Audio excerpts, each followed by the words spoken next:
Hi, I'm Mary Kay Oppie of the National Fire Protection Association. For more than 100 years, NFPA has been helping to keep people safe by teaching them how to prevent or survive a fire. We all hope that if a fire broke out in our home tonight, everyone in the family would get out safely. But would they? Do your children know what to do? The news report you're about to see was produced by WCCO-TV in Minneapolis to try to answer one crucial question. How would kids react in a realistic fire drill? The result shows a parent's worst nightmare. As the mother of 2 boys, I can tell you it's not easy to watch. But you need to see this and pay close attention, because what you're about to learn can help ensure that your children are prepared to survive.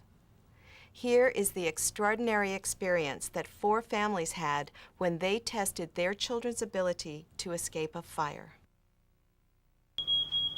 Your house is burning. You've got 3 minutes to get out. Could your kids do it? The kids of Poplar Bridge Elementary know as much, if not more, about fire safety than most. Stop, drop, and roll. But Dimension found that reciting it and actually doing it are 2 very different things. How do we know? We asked 4 Poplar Bridge students to put into practice at home what they'd learned at school about getting out of a fire. We're actually going to do a little fire drill, okay? Okay. What you'll see tonight, surprised parents This really worries me. and fire officials. Very scary for parents. Before we stage the home fire drills, we talk with each child, give them an idea of what's coming. We thought maybe we'd come by in the night and do a little practice drill, if that'd be okay. Because we don't want the drill to be too frightening. We do, however, want the drill to seem real. Harmless theater smoke in the hallways outside their bedrooms will force them to make decisions about the safest way out. The Bloomington Fire Marshal oversees the drills, which were choreographed with the help of a Bloomington school psychologist. A firefighter is posted outside the children's windows to make sure they don't climb out or jump. We start with 10-year-old Chandler and discover a problem right away. The smoke detector doesn't work. But Chandler picks up on the unusual sound of the smoke machine. She stays calm, jumps out of bed, and runs out of the house to a family meeting spot outside. Trouble is, she runs right through the smoky hallway. If it was a real emergency, that could have been pretty tragic, because one breath of that kind of smoke during a fire can cause you just to faint and be on the floor. At least Chandler tried to save herself. Next stop, 10-year-old Rainey's house.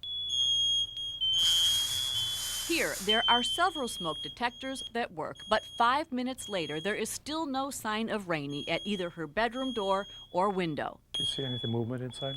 Her dad goes in to make sure she's awake. Rainy. There's smoke in the house. What are we gonna do? Rainey follows her dad out again right into the smoke. She tells us she didn't recognize the sound of the smoke alarms. I heard them. I wasn't used to that sort of thing. We didn't shine tonight. Sam is a Boy Scout who knows where to head if there's a fire in his house. In case it was like upstairs, like go out the window. But watch how quickly all that goes out the window during what feels like a real fire. The smoke detectors fail to awaken Sam. His mom tries. Sam, this is the drill. The alarms are going off.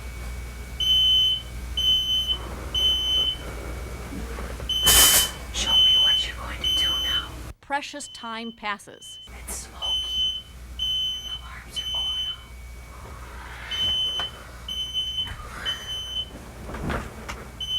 Sam, what are you going to do? I'm scared. It's a fire drill.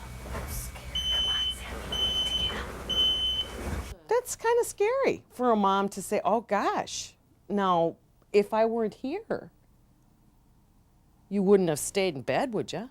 Which brings us to Mitchell, who is also 10. Problem 1, the smoke detector in his second-floor apartment doesn't work. The fire marshal activates one he's brought. The apartment fills with smoke. 55 seconds later, Mitchell awakens but simply covers his ears and stays in bed. Less than 3 minutes later, smoke has crept into his bedroom and rises. Mitchell is in the top bunk. 9 minutes into the drill, Mitchell's room is filled with smoke. He's made no move to save himself. 12 minutes into the drill, Mitchell's mom tells him he must get out, but on his own. You need to get out. Mom, Come on, get out.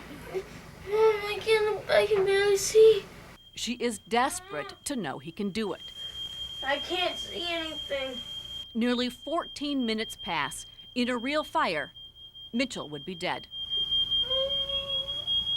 This is not easy to watch, not for you, not for us. I think reality sunk in there too. I think everyone in the room realized, those what seemed to be simple steps a week ago were just forgotten. And certainly not for Mitchell's mother. The fact that he just froze and there was nothing that he was going to do.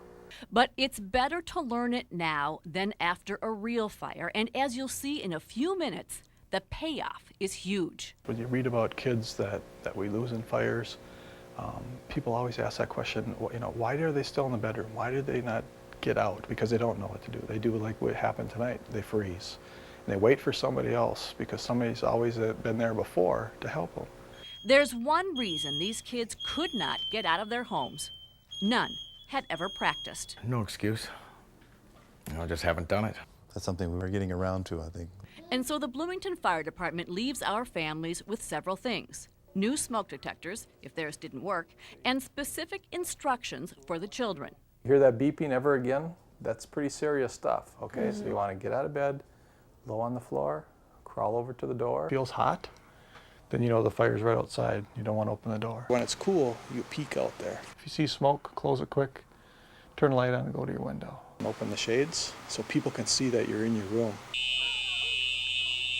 The idea that kids can learn to react during an emergency is the reason schools hold regular fire drills, although schools rarely burn. Consider this comparison. There were more than 3,000 house fires in Minnesota in 1999. There were only 10 fires in Minnesota schools, and that includes colleges and universities. 50 people died in house fires that year. Nobody has ever died at a school fire for as long as the state of Minnesota has been keeping records. Now, despite those numbers, let's see where this group of third graders is most prepared to deal with fire. Now, how many of you have done a fire drill at your school? All 25. Now, how many of you have done real fire drills at your home? Just 2. Even third graders can tell these numbers don't make sense. You should do more fire drills at home. Each child agrees to practice. I feel better and not so worried. Rehearsing with their families what they learned during the dimension drills. Good job. I think we're ready. Now watch what happens when dimension goes back to each child's home to repeat the drill. Watch Chandler. Rainey.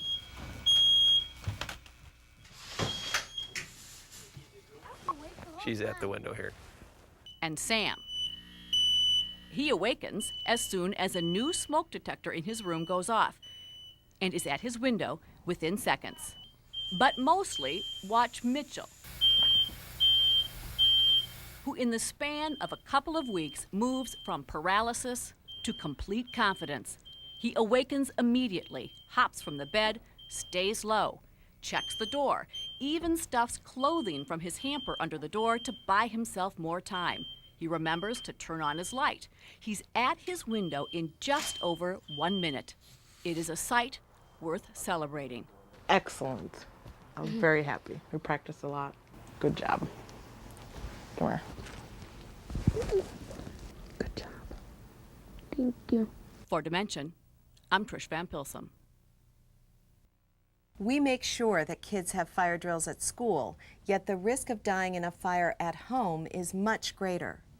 8 out of 10 fire deaths occur in the home, and young children are at much higher risk than adults or older children. But you can do something about this. Planning and practicing a home fire drill can make the difference between life and death. We are grateful to WCCO TV for allowing us to share this program with you. We hope you'll share what you've learned with your family and especially with your children. Make sure everyone knows what to do, then practice it often. Thank you for watching.